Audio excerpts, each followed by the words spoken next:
안녕하십니까. 환란의 날 마지막 기독교와 크리스천 시리즈 네 번째 시간입니다. 오늘 본문은 창세기 5장 21절부터 32절까지 한번 보도록 하겠습니다. 창세기 5장 21절부터 32절 말씀입니다. 21절부터 읽어보도록 하죠. 에녹은 65세에 머두셀라를 낳았고 머두셀라를 낳은 후 300년을 하나님과 동행하여 자녀들을 낳았으며 그는 365세를 살았더라. 에녹이 하나님과 동행하더니 하나님이 그를 데려가심으로 세상에 있지 아니하였더라. 머두셀라는 187세에 라멕을 낳았고 라멕을 낳은 후 782년을 지내며 자녀를 낳았으며 그는 969세를 살고 죽었더라. 라멕은 182세에 아들을 낳고 이름을 노아라 하여 이르되 여호와께서 땅을 저주하심으로 수고롭게 일하는 우리를 이 아들이 안위하리라 하였더라. 라멕은 노아를 낳은 후 595년을 지내며 자녀들을 낳았으며 그는 777세를 살고 죽었더라. 노아는 500세 된 후에 셈과 함과 야벳을 낳았더라.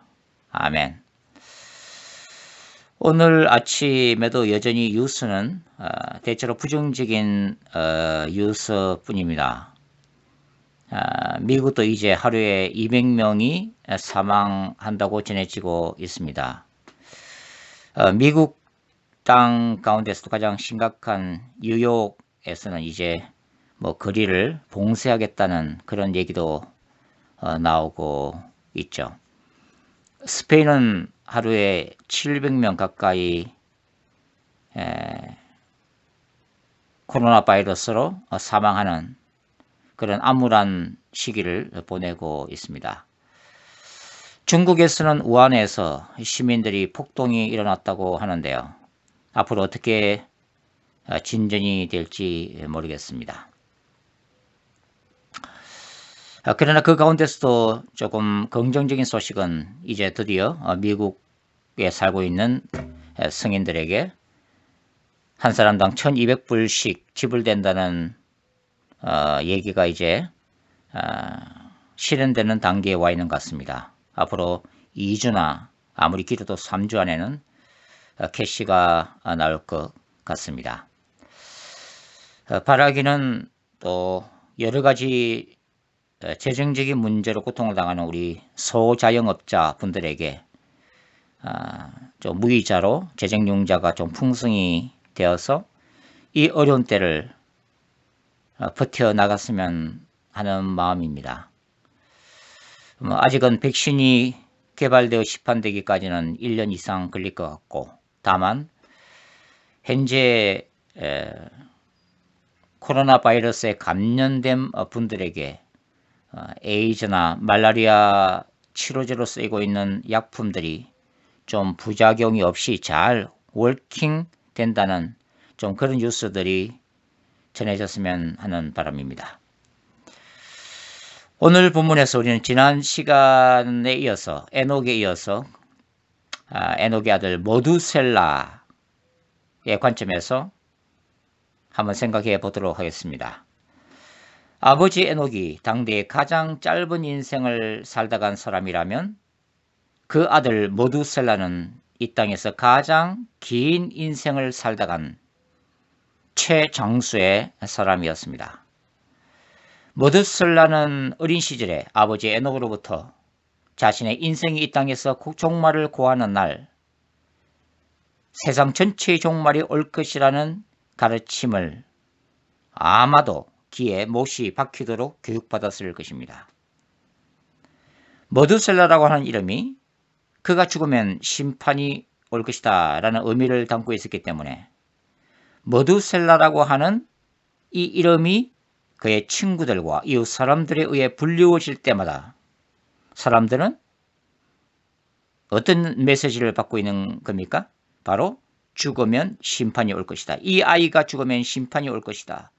머두셀라가 죽으면 심판이 올 것이다 라는 참 기이한 메시지를 들을 수밖에 없었을 것입니다.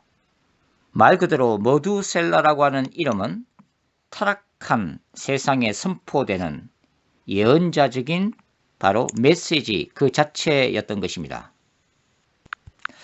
머두셀라는 아담의 8대 손입니다. 그가 언제 태어났을까요? 아담과 비교하는 것이 굉장히 중요한데요. 아담의 나이 687세에 머두셀라가 이 땅에 태어났습니다. 창세기 5장에 나와 있는 그 연대기를 수학적으로 계산하면 그런 결과가 나온다고 하는 거죠. 아담이 930세로 세상을 떠났기 때문에 머두셀라는 그의 나이 243세에 바로 이 인류의 조상 아담이 드디어 벨셋다는 그런 소식을 그 당시에 듣게 됩니다. 아담이 죽었다. 굉장히 쇼킹한 뉴스죠. 아마도 아담이 죽었다는 이 소식은 그 당시에 가장 전 세계를 뒤흔든 브레이킹 뉴스였을 것입니다. 탑 뉴스거리죠. 그만큼 아담의 죽음이 가지고 있는 의미가 당시 인류에게 큰 메시지를 던지고 있었다고 하는 의미입니다. 머두셀라가 이 아담의 죽음 소식을 들으면서 어떤 생각을 했을까요? 에덴 동산의 선악과 사건으로 인해서 인간이 죄를 짓고 그 죄의 결과로 맞이할 수밖에 없었던 것이 바로 육신적인 죽음입니다. 제가 한 번씩 말씀드렸다시피 불교나 타 종교는 인간의 죄로 인한 인간이 하나님 앞에서 죄를 지은 그 결과로 나타난 인간의 육체적인 죽음의 문제에 대해서는 별 관심이 없죠. 그들은 이미 지어진 이 피조 세계에 관심이 있다고 제가 말씀을 드렸습니다. 그들은 이 지어진 우주가 어떤 법칙을 가지고 움직이는지, 어떤 원리에서 작동되는지, 또 피조된 세계 안에서 어차피 죽을 수밖에 없는 운명을 타고난 인간이 어떤 가치로 살아야 되고 또 어떻게 죽음을 준비해야 되는지에 관심을 가지면서 철학적인 사고를 발전시켰습니다. 그러나 이 성경은 인간이 불교나 힌두교가 주장하는 것처럼 전생과 환생을 거듭하면서 한 영혼이 끝없는 윤회의 세계를 돌고 도는 그런 존재가 아니라 인간은 한 번 태어나고 한 번 죽으면 끝이 나는 존재, 죽은 이후에는 하나님의 심판대 앞에 서는 존재로 분명히 선언하고 있다는 사실 우리가 기억해야 합니다. 그러니까 머두셀라는 이 인류의 조상 아담의 죽음 소식을 들으면서 바로 하나님 앞에서 범죄한 그 불순종의 결과로 야기된 인간의 육체적 죽음이라고 하는 그 인간 실존의 비참한 현실, 그 현실을 아담 할아버지의 죽음을 통해서 다시 한번 확인했을 것이라는 사실입니다. 머두셀라의 인생에 있어서 대단히 중요한 사건들이 몇 가지가 있는데 그 중에 첫째가 바로 인류 조상 아담의 죽음이고 그 다음이 바로 아버지 에녹의 성천 사건이라고 말씀을 드릴 수가 있습니다. 머두셀라의 나이 243세에 인류 조상 아담의 죽음 소식이 전해졌다면 바로 머두셀라가 그의 나이 300세가 되었을 때 또 다른 충격적인 사건을 접하게 되죠. 아버지 에녹의 성천 사건이라는 말씀입니다. 이 사건은 아담의 죽음 사건과는 또 다른 교훈을 주는 사건이죠.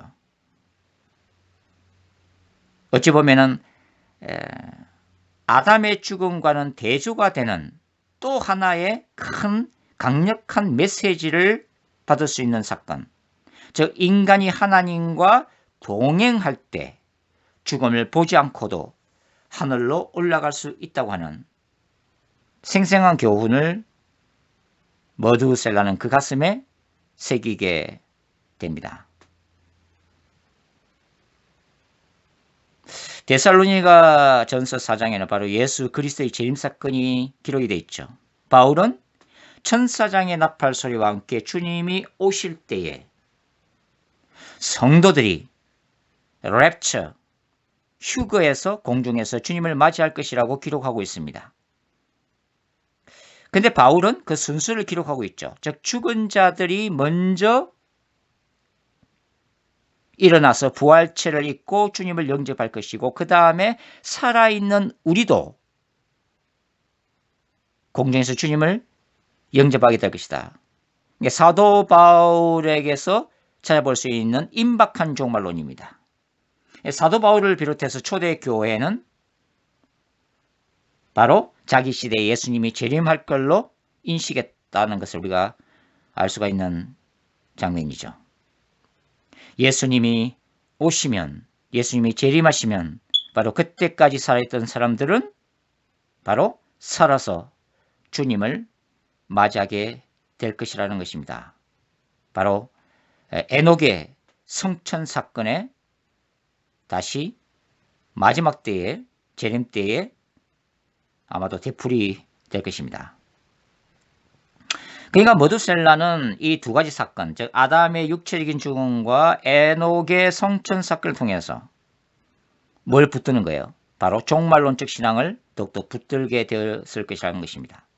특별히 아버지 에녹이 자신에게 붙여진 이름 머두셀라, 자기가 죽으면 세상에 심판이 올 것이라고 하는 바로 이 이름을 다시 한번 확인하게 되었다는 의미입니다. 이런 종말론적 신앙은 바로 머두셀라의 손자 노아에까지 전해지게 되죠. 창세기 6장 3절을 한번 읽어보겠습니다. 바로 노아 홍수 심판에 대한 하나님의 말씀이죠. 창세기 6장 3절 말씀인데요. 같이 한번 찾아서 읽어보도록 하겠습니다. 창세기 6장 3절까지 읽겠습니다. 시작. 여호와께서 이르시되 나의 영이 영원히 사람들과 함께하지 아니하리니 이는 그들이 육신이 됨이라. 그러나 그들의 날은 120년이 되리라 하시니라. 그들의 날은 120년이 될 것이다. 이 구절에 대해서도 두 가지의 해석 관점이 있습니다. 첫 번째는 이 120년이라는 기간을 어떻게 이해하냐면 노아가 하나님으로부터 계시를 받은 시점으로부터 바로 이 홍수 심판까지 120년이 남았다라고 보는 관점이 있습니다. 그리고 다른 관점은 이제 앞으로 홍수 심판을 경험하고 난 후에 인류는 평균 900세를 살았던 그 수명이 단축되어서 이제 얼마 산다는 거예요. 평균 120세를 살게 될 것이다 라고 말씀하시는 하나님의 메시지로 해석하는 관점입니다. 저는 노아가 계시를 받는 순간부터 노아 홍수 심판이 일어나는 인류 종말의 기간까지의 남은 기간으로 해석을 합니다. 왜냐하면 6장 전체의 문맥은 분명히 임박한 종말론, 즉 임박한 홍수 심판을 암시하고 있기 때문입니다. 이 남은 기간에 대한 하나님의 계시가 언제 노아에게 임했는지는 불확실합니다. 만일 120년을 노아가 방주를 준비했다고 하는 그 기간을 감안하면 그때 노아의 나이는 몇 세가 돼요? 120세를 빼면 되죠. 그러면 480세가 됩니다. 홍수 심판이 노아의 나이 600세에 일어났기 때문이죠. 그러나 사실 480세 때는 노아의 아들들도 자부들, 며느리들도 존재하지 않았던 시점입니다. 창세기 5장 32절에는 분명히 노아는 500세 된 후에 누굴 낳아요? 셈과 함과 야벳을 낳았다고 기록해 놓고 있기 때문이죠. 그러니까 우리가 좀 추측한다 이라면은 노아가 계시를 받았던 480세에 홀로 그 방주를 짓기 시작했고, 그 다음에 20년 지나서 500세 때에 셈과 함과 야벳을 낳고, 그 다음에 이들이 또 장성해서 결혼하기까지는 적어도 뭐 20년이 또 흘러야 되기 때문에 그때 함께 이 방주를 건축했다고 볼 수가 있겠습니다. 창세기 5장에 나오는 이 나이들을 좀 계산해 보면 노아가 처음 방주 건축에 착수했을 때에 머두셀라는 생존에 있었습니다. 그러니까 머두셀라로부터 방주를 건축함에 있어서 큰 도움을 받았을 것으로 추측이 되죠. 머두셀라는 손자인 노아가 하나님으로부터 세상 종말에 대한 구체적인 계시를 받는 것을 직접 곁에서 목격한 사람입니다. 그러니까 손자 노아에게 하나님께서 계시하시고 그들의 날이 120년이 될 것이다. 홍수 심판까지 120년이 남았다. 라고 계시하신 이 사건은 굉장히 머두셀라에게 중요했다고 하는 것입니다. 그때 나이가 계산해보면 머두셀라의 나이가 849세로 추정할 수가 있는데요.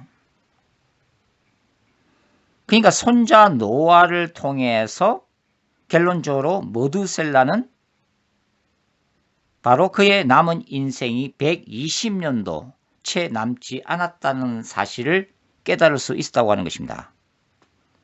그리고 마침내 머두셀라의 나이 969세 때 그는 개인적 종말과 함께 뭘 맞이해요? 바로 우주적 종말을 맞이하게 됩니다.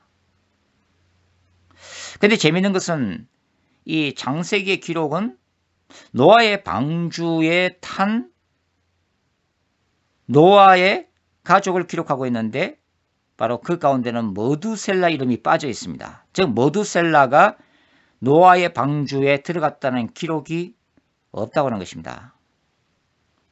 따라서 머두셀라는 노아가 가족들을 데리고 방주로 들어가기 바로 직전에 이 세상을 떠난 것으로 추정이 됩니다.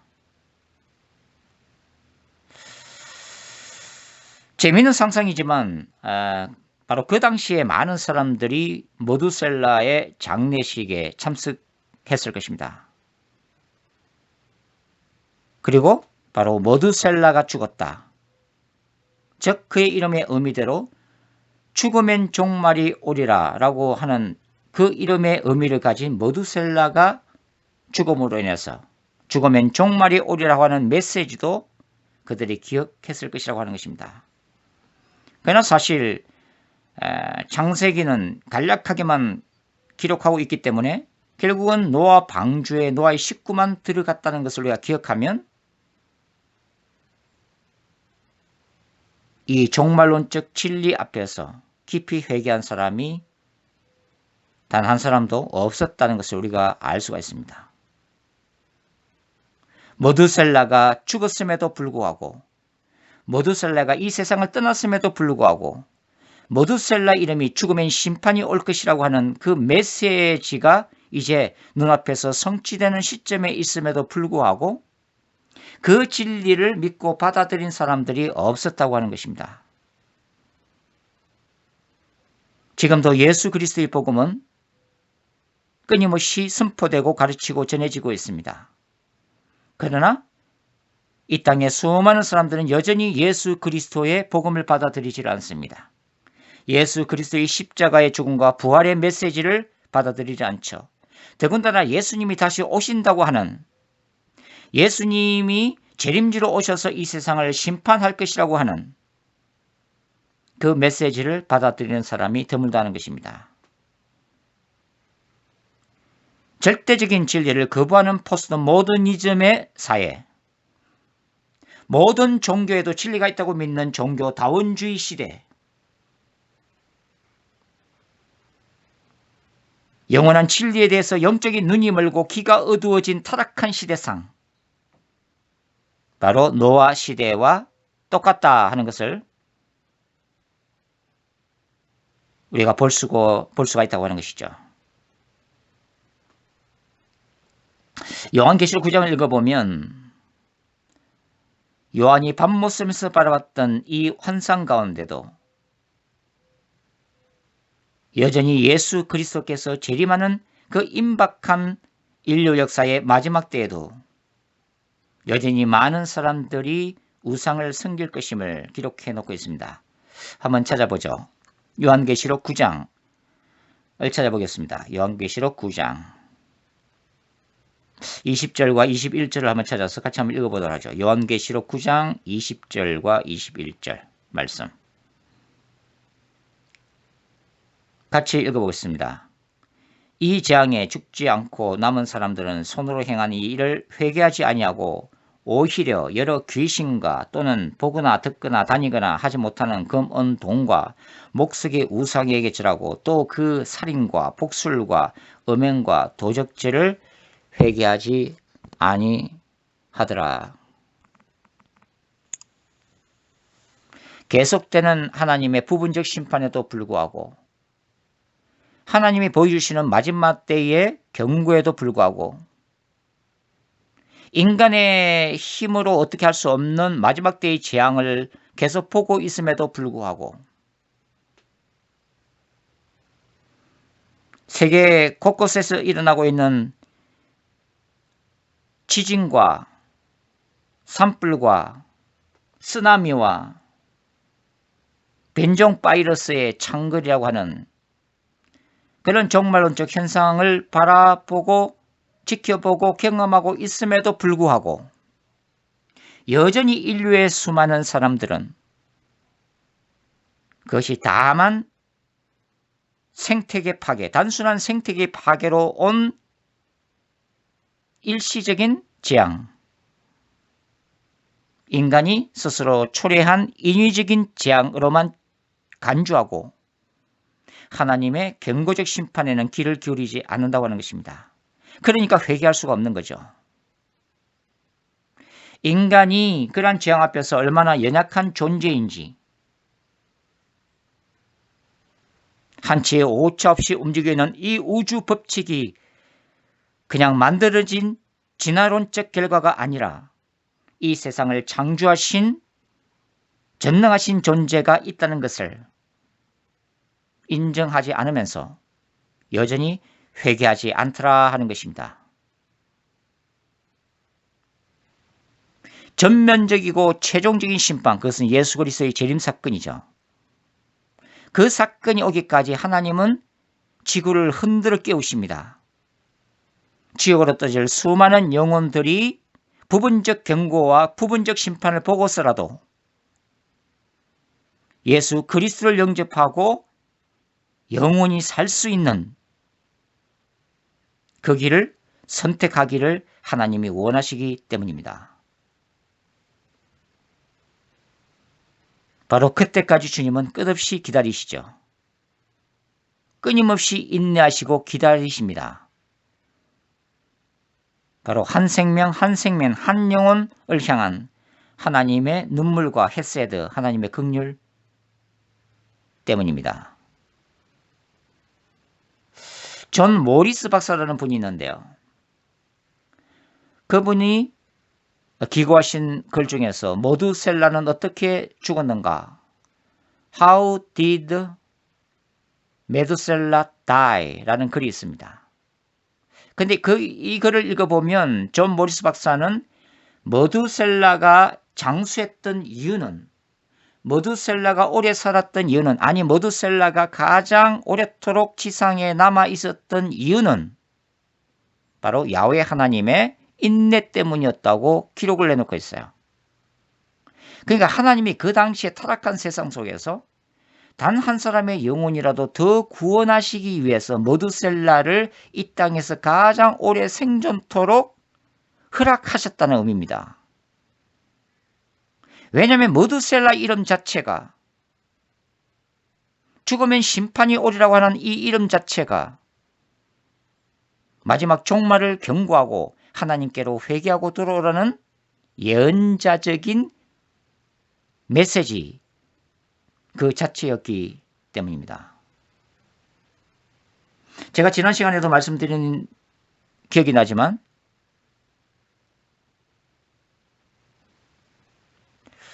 노아의 8 식구를 제외한 전 인류를 물로 심판했다고 하는 기독교의 하나님을 잔인한 하나님이다 라고 비판하는 안티 기독교 사이트의 주장을 언제든지 찾아볼 수가 있는데요. 하나님은 노아를 통해서 이미 인류에게 끊임없이 경고적 메시지를 보내신 분입니다. 노아가 산 정상에서 120년 동안 그의 아들들과 자부들과 더불어 노아를 방주를 건축할 때 수많은 사람들이 비웃고 있었습니다. 그러나 노아는 120년 후에 하나님의 종말론적인 심판이, 홍수 심판이 올 것이라는 것을 끊임없이 알렸을 것입니다.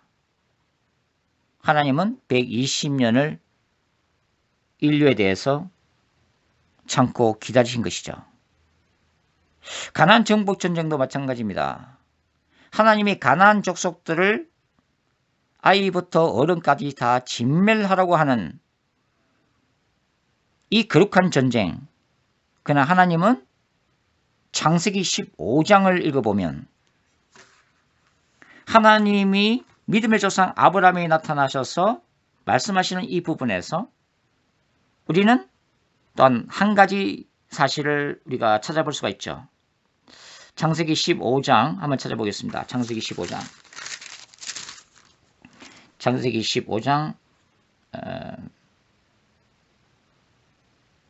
13절부터 16절까지만 읽어보겠습니다. 창세기 15장 13절부터 16절까지 찾아서 읽어보죠. 시작. 여호와께서 아브라함에게 이르시되 너는 반드시 알라. 내 자손이 이방에서 계기되어 그들을 생기했고 그들은 400년 동안 내 자손을 괴롭히리니. 하나님은 아브라함의 자손이 400년 동안 종살이를 할 것이다 라고 예고를 하고 계시죠. 14절. 그들이 섬기는 나라를 내가 징벌할지며, 바로 애굽입니다. 그 외에 내 자손이 큰 재물을 이끌고 나오리라. 모세가 이끄는 출애굽의 역사를 하나님이 지금 예고하고 계시는 거죠. 너는 장수하다가 평안히 조상에게로 돌아가 장사될 것이요. 그 다음 16절 보세요. 내 자손은 4대 만에 이 땅으로 돌아오니, 이 땅이 어디입니까? 바로 가나안 땅이죠. 팔레스틴입니다. 이 땅으로 돌아오리니 이는 아모리족 속의 죄악이 아직 가득 차지 아니함이니라 하시더니, 대단히 중요한 구절이죠. 아모리족 속은 바로 가나안족 속의 대표 족속입니다. 근데 그 아모리족 속의 죄악이 아직 가득 차지 아니했다. 그러니까 지금 하나님은 아브라함에게 지금 무슨 말씀을 하고 계시는 거예요? 400년 앞으로 이 아브라함이 하나님으로부터 계시를 받은 이 시점에서 400년 지난 시점에서 출애굽의 역사가 일어나는데, 그 출애굽의 역사가 바로 뭡니까? 가나안 정복 전쟁이죠. 진멸 전쟁입니다. 근데 동시에 이 가나안 진멸 전쟁은 뭐라는 거예요? 아모리 족속의 죄악을 심판하시는 하나님의 거룩한 전쟁이라고 하는 것입니다.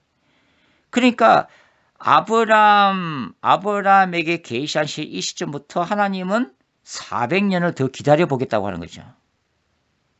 아직은 가나안 땅을 심판할 때가 아니라고 하는 것입니다. 하나님은 가나안 땅의 죄악이 차고 넘쳐서 도무지 심판하지 않으면 안 되는 그 순간이 올 때까지 결과적으로 어떻게 하시겠다는 거예요? 기다리시겠다는 거 아닙니까, 지금? 인내하시겠다는 말씀이잖아요. 인간이 죄를 져서 그 즉시로 심판하시는 하나님이 아니라 인간의 죄가 쌓이고 쌓여서 인간이 도무지 회개하지 않고 그 죄가 하나님의 보좌까지 끝까지 상달될 때까지 하나님이 인내하시다가 마침내 끝까지 회개하지 않을 때 하나님은 마침내 심판의 채찍을 드시겠다는 말씀이죠. 그러니까 하나님이 가나안 정복전쟁을 통해서 잔혹하게 가나안 족속을 멸절한 게 아니라 400년을 하나님은 인내하셨다. 400년이 넘는 세월을 하나님이 인내하셨다는 것을 말씀하고 있습니다. 하나님의 속성은 두 가지잖아요. 사랑과 공의, 심판과 구원의 하나님입니다. 하나님은 죄인들을 불쌍히 여기시고 끝까지 인내하시고 긍휼을 베풀어 주시지만 인간이 예수 그리스도의 복음을 받아들이지 않고 끝까지 회개하지 않으면 그리고 스스로 복음을 받아들이지 않고 스스로 지옥에 떨어질 때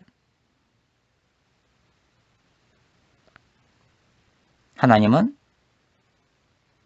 그 영혼을 마침내 심판할 수밖에 없는 거룩하신 하나님, 공의의 하나님으로 나타나십니다.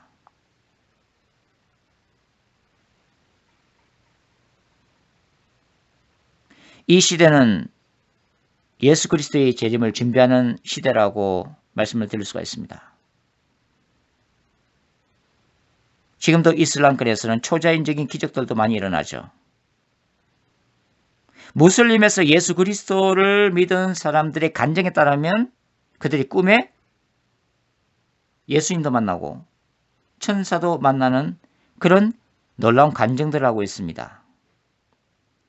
선교사님들의 손길이 미치지 못하는 바로 그 이슬람권 안에서 하나님이 초자연적으로 영혼들을 구원하고 계시는 거예요. 많은 영혼들이 이 환란의 날들을 통해서 인간의 실존을 깊이 깨닫고 예수님을 만나서 구원받는 사람들도 많을 것입니다. 동시에 이 인류의 수많은 사람들은 끝까지 예수 그리스도의 복음을 거부하고 지옥으로 자신의 영혼을 던지게 되는 사람들도 부지기수라고 하는 거예요. 바로 여기에 하나님의 눈물과 통곡이 존재하는 것입니다. 그러나 예수 그리스도의 재림을 준비하는 신자들은 복이 있을 것입니다. 장차 주님의 심판 답했어야 될 그날을 기억하며 두려워하며 매일매일 자신에게 주어진 삶에 최선을 다하는 신자들에게 복이 있을 것입니다. 우리 모두는 그런 사람들이 되어야 되죠. 우리 모두는 장차 주님의 보좌 앞에서 영원히 주님을 찬양할 그날을 사모해야 합니다.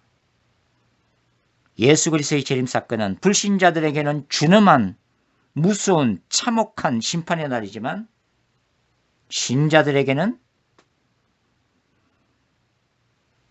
이 땅에서 흘린 우리의 눈에 맺힌 눈물을 닦아주실 예수 그리스도 만왕의 왕을 앞에 서서 영원히 기쁨과 영광 속에서 살게 될 신자들이 붙들어야 될 궁극적인 소망의 날인 것이죠.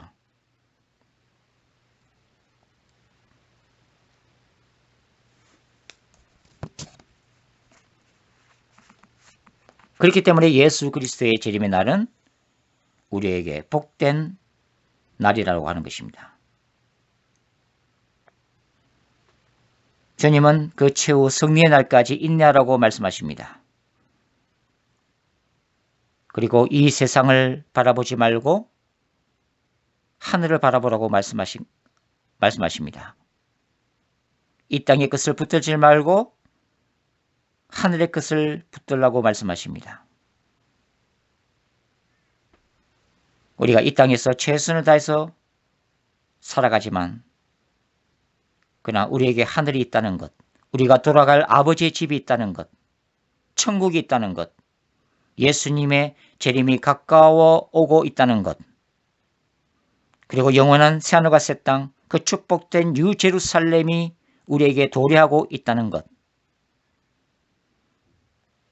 이 땅에 비록 고난이 있고 슬픔이 있고 눈물이 있고 한숨이 있고 절망이 있지만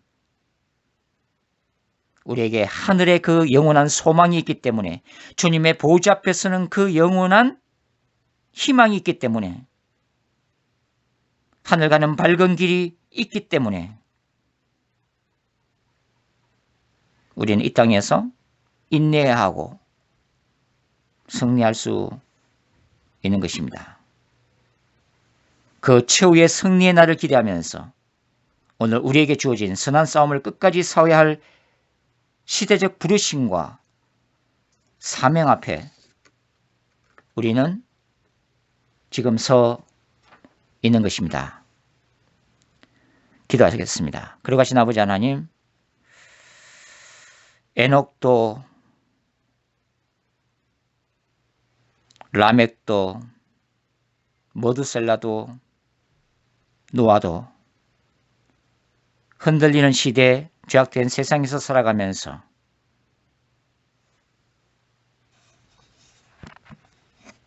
마지막 종말론적인 신앙을 붙들고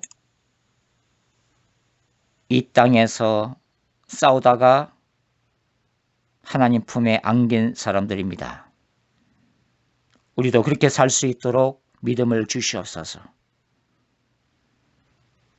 날마다 넘어질 수밖에 없고 걱정 근심할 수밖에 없고 두려움에 떨 수밖에 없고 말씀대로 살겠다고 하면서도 날마다 넘어지는 연약한 우리에게 긍휼을 부어주시며 우리가 마땅히 이 시대를 읽을 수 있는 영안이 열리게 도와주시고 이 마지막 시대에 말씀하시는 성령의 음성을 들을 수 있도록 영의 길을 열어주시옵소서. 날마다 주님 앞에서 회개할 수 있는 회개의 능력을 부어주시고 선한 싸움을 싸울 수 있는 하늘의 강력한 믿음을 허락해 주시옵소서. 이 땅에 오시는 예수 그리스도의 길을 예비할 수 있는 세례 요한들이 되게 하시며 이 땅에 죽어가는 수많은 영혼들을 구원할 수 있는 모세와 엘리야가 되게 도와주시옵소서. 하나님의 그 마지막 역사를 우리 또한 동참하면서 주님의 거룩한 신부로 예수 그리스도의 강력한 군대로 설 수 있도록 축복해 주시옵소서. 거룩하신 예수님의 이름으로 감사하며 기도드리옵나이다. 아멘.